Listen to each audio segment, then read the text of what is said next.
ಪ್ರಥಮ PUCಯಲ್ಲಿ ಕನ್ನಡವನ್ನು ಓದುತ್ತಿರುವ ವಿದ್ಯಾರ್ಥಿಗಳಿಗೆ ಏಜು ಆಲ್ರೌಂಡರ್ ಚಾನಲ್ಗೆ ಸ್ವಾಗತ.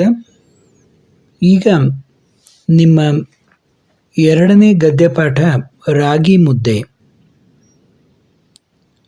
ಪ್ರಯೋಗ ಪ್ರಣತಿ ಅಭ್ಯಾಸ ಪುಸ್ತಕದ ಉತ್ತರಗಳನ್ನು ನೋಡೋಣ. ನೋಡಿ, ಮೊದಲಿಗೆ ಒಂದು ವಾಕ್ಯದಲ್ಲಿ ಉತ್ತರಿಸಿ ಅಂತ, ಇದು ಮೊದಲನೇ ಸೆಕ್ಷನ್. ಇದರಲ್ಲಿ ಗ್ರಾಮದ ಅಧಿದೇವತೆ ಯಾರು? ಮೊದಲನೇ ಪ್ರಶ್ನೆ. ಗ್ರಾಮದ ಅಧಿದೇವತೆ ನಾಗಮ್ಮ. ಕಣ್ಣುಗಳಲ್ಲಿ ಯಾವುದರ ಸಾಲು ಚಿತ್ರಗಳು ಮೂಡಿಕೊಂಡವು? ನೋಡಿ, ಕಣ್ಣುಗಳಲ್ಲಿ ಮುದ್ದೆಯ ಸಾಲು ಸಾಲು ಚಿತ್ರಗಳು ಮೂಡಿಕೊಂಡವು. ಯಾವುದರ ಸಾಲು? ಮುದ್ದೆಯ ಸಾಲು ಸಾಲು ಚಿತ್ರಗಳು ಮೂಡಿಬಂದವು ಅಥವಾ ಮೂಡಿಕೊಂಡವು.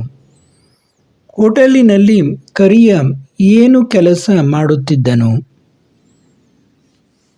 ಹೋಟೆಲಿನಲ್ಲಿ ಕರಿಯ ಕಸ ಮುಸುರೆ ಬಳಿಯುವ ಕೆಲಸ ಮಾಡುತ್ತಿದ್ದನು. ಊರಿನ ನೀರು ಎಲ್ಲಿ ನೆಲೆ ನಿಂತಿತ್ತು? ಊರಿನ ನೀರು ಪಾತಾಳದಲ್ಲಿ ನೆಲೆ ನಿಂತಿತ್ತು. ನೀರಿಗಾಗಿ ಕರಿಯ ಏನು ತರುತ್ತಿದ್ದ? ನೀರಿಗಾಗಿ ಕರಿಯ ದೊಡ್ಡದೊಂದು ಬಾನಿಯನ್ನು ತರುತ್ತಿದ್ದ. ಬಡ ಮಕ್ಕಳ ಪಾಲಿಗೆ ಚಾಕ್ಲೇಟ್ ಯಾವುದು? ಸೀಕು ಬಡ ಮಕ್ಕಳ ಪಾಲಿಗೆ ಚಾಕ್ಲೇಟ್ ಆಗಿತ್ತು. ರಾಗಿಗೆ ಎಷ್ಟು ಸಾವಿರ ವರ್ಷಗಳ ಇತಿಹಾಸವಿದೆ?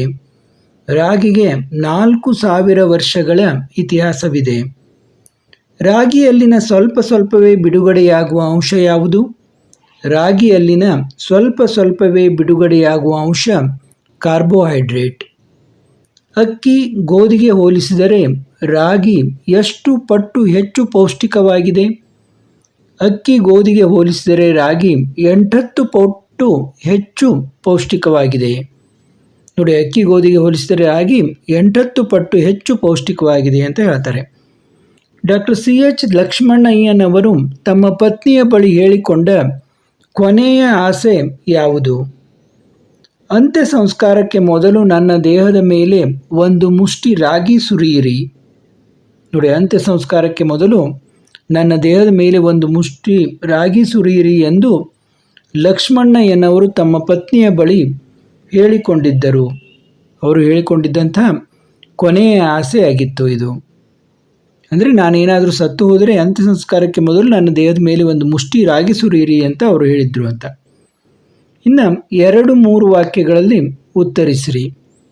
ಇದು ಪ್ರಯೋಗ ಪ್ರಣತಿಯಲ್ಲಿ ಎರಡನೇ ಸೆಕ್ಷನ್ನಲ್ಲಿದೆ. 2-3 ವಾಕ್ಯಗಳಲ್ಲಿ ಉತ್ತರಿಸಿರಿ. ಲೇಖಕರು ಹಾಗೂ ಅವರ ಅಣ್ಣನ ನಾಲಿಗೆಯ ಮೇಲೆ ನೀರೂರಲು ಕಾರಣವೇನು?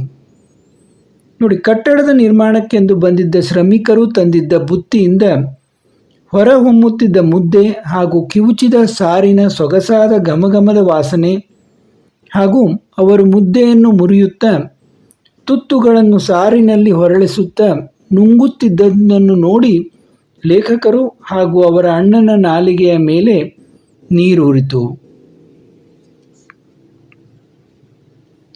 ನಮ್ಮ ಯಾವ ಜಿಲ್ಲೆಗಳು ರಾಗಿಯ ಕಣಜವಾಗಿವೆ?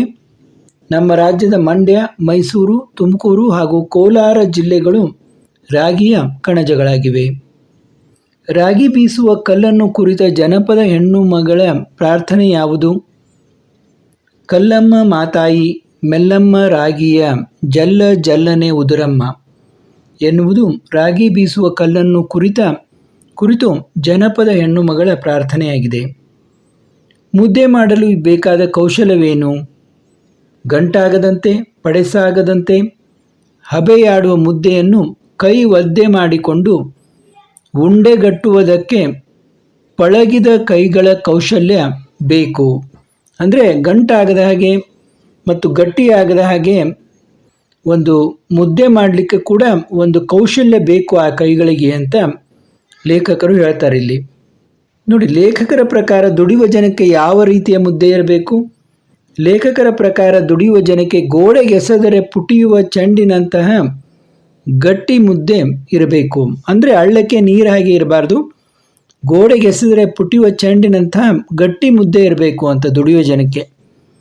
ಯಾವ ಕಾರಣದಿಂದ ಕ್ಯಾಂಟೀನ್ ರಸಮಯ ಸನ್ನಿವೇಶಗಳ ರಂಗಸ್ಥಳವಾಗಿತ್ತು?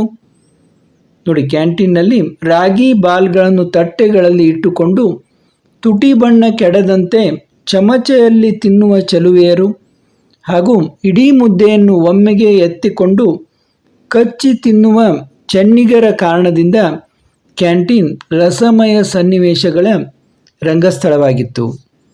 ಅಂದರೆ ಹೆಣ್ಣು ಮಕ್ಕಳು ತುಟಿಗೆ ಬಣ್ಣವನ್ನು ಹಚ್ಚಿಕೊಂಡಿರ್ತಾರಲ್ಲ, ಆ ರಾಗಿ ಮುದ್ದೆ ಎಲ್ಲಾದರೂ ಹತ್ತಿ ತಮ್ಮ ತುಟಿಯ ಬಣ್ಣ ಹೋಗ್ಬೋದು ಅಂತ ಅವರು ತುಂಬ ಎಚ್ಚರಿಕೆಯಿಂದ ತಿಂತಾಯಿದ್ರು. ಒಂದು ಕಡೆ ಹುಡುಗರು ಇಡೀ ಮುದ್ದೆಯನ್ನು ಒಮ್ಮೆಗೆ ಎತ್ತಿಕೊಂಡು ಕಚ್ಚಿ ತಿಂತಾಯಿದ್ರು. ಈ ರೀತಿ ಕ್ಯಾಂಟೀನಲ್ಲಿ ಒಂದು ರಸಮಯ ಸನ್ನಿವೇಶಗಳ ರಂಗಸ್ಥಳವಾಗಿತ್ತು ಅಂತ ಲೇಖಕರು ಹೇಳ್ತಾರೆ. ರಾಗಿಯಲ್ಲಿ ಯಾವ ರೋಗಗಳನ್ನು ತಡೆಯಬಲ್ಲ ಗುಣವಿದೆ? ರಾಗಿಯಲ್ಲಿ ಹೃದಯ ಬೇನೆ, ಕ್ಯಾನ್ಸರ್ ರೋಗಗಳನ್ನು ತಡೆಯಬಲ್ಲಂತಹ ಗುಣಗಳಿವೆ. ಮುದ್ದೆಯ ಕುರಿತು ಕೋಮಲಾಂಗಿಯರಿಗೆ ಇರುವ ಹೆದರಿಕೆ ಯಾವುದು? ಮುದ್ದೆಯ ಬಣ್ಣ ಮೈಬಣ್ಣವನ್ನು ಕಂದಿಸುತ್ತದೆ ಎಂಬ ಹೆದರಿಕೆ ಕೋಮಲಾಂಗಿಯರಿಗಿದೆ. ಅಂದರೆ ಈ ಸುಂದರವಾದ ಹೆಣ್ಣು ಮಕ್ಕಳಿಗೆ ಎಲ್ಲಿ ಈ ಮುದ್ದೆಯನ್ನು ತಿಂದರೆ ತಾನು ಕೂಡ ಈ ಮುದ್ದೆಯ ಬಣ್ಣ ಹಾಗೆ ಕಪ್ಪಾಗಿಬಿಡ್ತೇನೋ ಅನ್ನುವಂಥ ಹೆದರಿಕೆ ಇದೆ ಅಂತ ಲೇಖಕರು ಹಾಸ್ಯಮಯವಾಗಿ ಹೇಳಿದ್ದಾರೆ.